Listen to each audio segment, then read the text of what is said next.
한 주간의 여론조사 결과 그 뚜껑을 열어보는 시간 이택수의 여론. 오늘도 리얼미터 이택수 대표 나오셨어요. 어서 오십시오. 네, 안녕하세요. 새벽 몇 시에 일어나세요? 목요일 날은 한 5시쯤에. 5시쯤에. 예. 그러면은 이재용 부회장의 구속영장이 기각됐다는 뉴스는 바로 보셨어요? 그렇습니다. 아니면 궁금해서 계속 뭐 새벽에도 한 3시에 일어났다가 새로 고침했는데 저도요. 네, 안 떠 있더라고요. 뭐 1시에 한 번, 네. 2시에 한 번 밤잠 제대로 못 잤거든요. 네. 대부분의 국민들이 그러셨습니다. 그리고는 새벽에 결과가 나왔습니다. 기각. 네.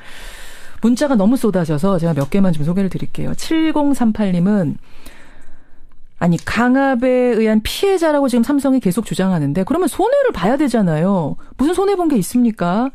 삼성물산 합병으로 수조 원의 이익 생겼는데 이게 무슨 피해자입니까? 수혜자죠. 6163님. 이재용 불구속 덕분에 김기춘, 조윤선 이런 사람들이 한숨 돌리고 있겠네요. 박근혜 대통령 수사도 어떻게 될지 참 걱정이다 하신 분 계세요. 반면에 아니 0893님은 영장 점담 판사가 어련히 양심에 따라 했겠습니까? 그냥 믿어보죠. 또 이런 문자도 옵니다만 대체적으로는 국민 염원에 맞지 않는 결과 아니냐. 뭐 이런 형평성 문제에 대한 얘기를 많이들 지적하세요. 잠시 후에 권영철 기자와 함께 한 번 더 요 얘기는 해보고 이택수 대표님. 네. 저는 오늘 가지고 오신 여론조사 여러 가지 항목 중에 이 부분이 이 얘기하고 닿는 것 같아요. 차기 대선의 시대 정신으로 여러분은 무엇을 가장 중요하게 생각하십니까? 이런 여론조사를 하셨다고요. 네, 저희가 1월 10일부터 13일까지 전국 19세 이상 59세 이하 전국 유권자 984명을 대상으로 스마트폰 앱 방식으로 조사를 했었는데요. 차기 대통령이 국정을 운영할 때 가장 중요하게 고려해야 할 가치가 무엇입니까? 라고 물어봤는데 중요한 가치. 압도적으로 부정에 대한 공정한 처벌이 있어야 한다는 정의라는 답변이 34.9%로 나타났고요. 부정에 대한 공정한 처벌 34.9%. 2위는 그보다 한참 아래인 17.7%를 기록한 형평.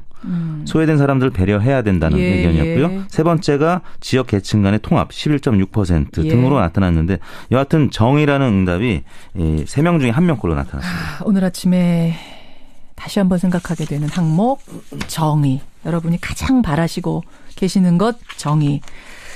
그래요. 다른 항목 좀 보죠. 네. 더불어민주당 표창원 의원이 선출직 공직자, 대통령이라든지 국회의원이라든지 뭐 장관 이런 사람들, 뭐 장관은 선출직은 아닙니다만 이런 고위 공직자들에 대해서도 65세 정년 제한을 두자 이런 제안을 해서 어제 하루 종일 뜨거웠어요. 근데 그렇습니다. 여론조사를 긴급하게 돌려보셨네요. 그렇습니다. 유력 잠룡주자도 아닌데 지난 3일간 가장 뜨거운 이슈 메이커로 등장한 분이 바로 표창원 의원인데요. 여의도 정치권을 움직이는 분들 중에 아시다시피 사실 70대가 많더라고요. 그렇죠. 나이 적은 순으로 소개해드리면 손학규 전 의원이 70세, 임명진 비대위원장이 71세, 반기문 전 총장이 73세, 서청원 의원 74세, 박지원 대표가 75세, 그리고 김종인 의원 77세 등인데요. 인터넷과 SNS상에서는 선출직 65세 정년을 두고 뜨거운 논란이 계속 이어지고 있는데 인터넷에서는 표창원 의원을 두둔하는 의견들이 좀 많더라고요. 그래서 저희가 실제 일반 국민들은 어떨지 김현정의 뉴스 의뢰로 긴급 여론조사를 해봤는데요. 저희가 한번 해주십사 부탁을 드렸어요. 네, 다음과 같이 물었습니다. 최근 정치권 일각에서 대통령, 국회의원, 지방자치단체장 등 국민이 투표로 선출하는 공직자의 정년을 65세 등으로 제한해야 한다는 주장이 제기되고 있는데 이에 대해서 어떻게 생각하십니까? 이렇게 물었습니다. 매우 찬성하는 편, 반대하는 편, 매우 반대, 잘 모르겠다. 5점 척도로 했는데요. 매우 찬성이 25.3, 찬성하는 편이 29.4. 그래서 찬성이 54.7%로 나타났고요. 잠깐만요. 65세 정년을 두는 게 맞다라고 생각하는 사람이 54.7%. 네. 그리고 반대하는 편 19.3, 매우 반대 13.8. 그래서 합치면 반대 의견이 33.1%로 나타났습니다. 그래요. 찬성 54.7, 반대 33.1. 네. 그러면 연령별로 봤을 때는 젊은 층이 뭐 압도적으로 찬성하는 거예요? 어떻게 나오던가요? 60대 이상을 제외하고는 50대 이하가 모두 찬성이 높았는데요. 그래요. 40대가 가장 높았습니다. 찬성 의견 69.2%, 10명 중 7명가량이 찬성 의견을 나타냈고 그다음에 30대 60.6%, 20대가 59.1%, 20, 30대는 10명 중에 6명가량이 찬성하는 것으로 나타났습니다. 50대, 그러니까 65세에서 가장 근접한 50대들은 그래도 54.1%가 찬성을 했고 41.6%가 반대를 했습니다. 다만 60세 이상은 47.5%가 반대를 했고 예. 찬성은 34.5%에 그쳐서 대략 13%포인트가량 차이로 반대가 더 높게 나타났습니다. 그렇군요. 표창원 의원과 SNS상에서의 분위기하고 오프라인상 분위기가 어떨까 좀 비교해보려고 했는데 찬성이 많다는 거 이거 어떻게 해석하면 좋을까요? 여러분. 대선 후보 지지도 가보겠습니다. 반기문 전 총장이 지난주에 귀국하면서 광폭 행보 여러 가지 이야기들을 만들어내면서 전국을 누비고 있는데 대선 후보 지지도 어떻게 나왔어요? 네, 이번 주 문재인 전 대표는 소폭 상승해서 28.1%를 기록했고요. 문재인 28.1. 반기문 전 총장은 소폭 하락했습니다. 21.8%였고요. 하락했어요? 네, 0.4%포인트 큰 격차는 아니지만 소폭 하락했습니다. 21.8 반기문. 네, 그리고 이재명 성남시장이 9.0%로 지난주 대비 2.7%포인트 하락해서 한 자릿수로 떨어졌고요. 그래요. 안철수 전 대표가 0.4%포인트 오른 7.4%. 예. 그리고 황교안 총리 권한대행이 4% 이번 주부터 저희 조사에서도 다자구도에 처음 포함을 시켜봤는데 4%로 나타났고요.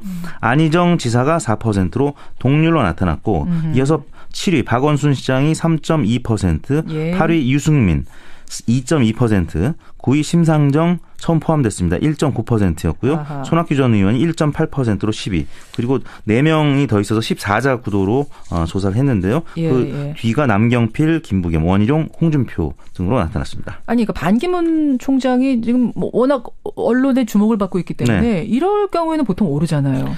지난주 저희 조사에서는 소폭 상승을 했는데 이번 주에는 민생 행보 과정에서 여러 가지 구설들이 있었습니다.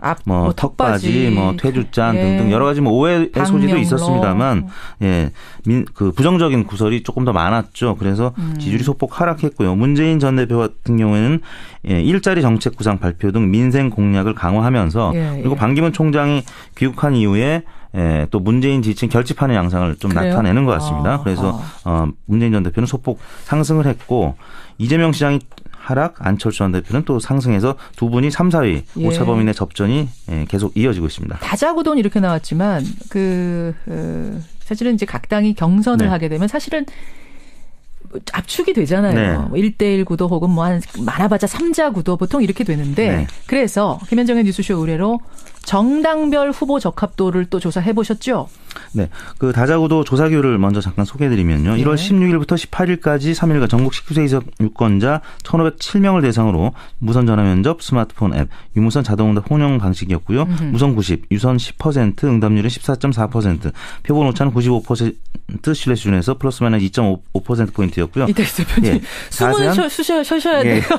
내용은 중앙선거여론조사 공정심의위원회 홈페이지를 참고하시면 되겠고요. 아까 표창원 의원 관련된 조사는 저희가 전국 19세 이상 유권자 4,247명을 대상으로 조사해서 최종 517명이었고요. 응답률 12.2%, 표본 오차는 플러스 마이너스 4.3%포인트였습니다. 그래요. 정당별 후보 적합도 더불어민주당부터 보죠.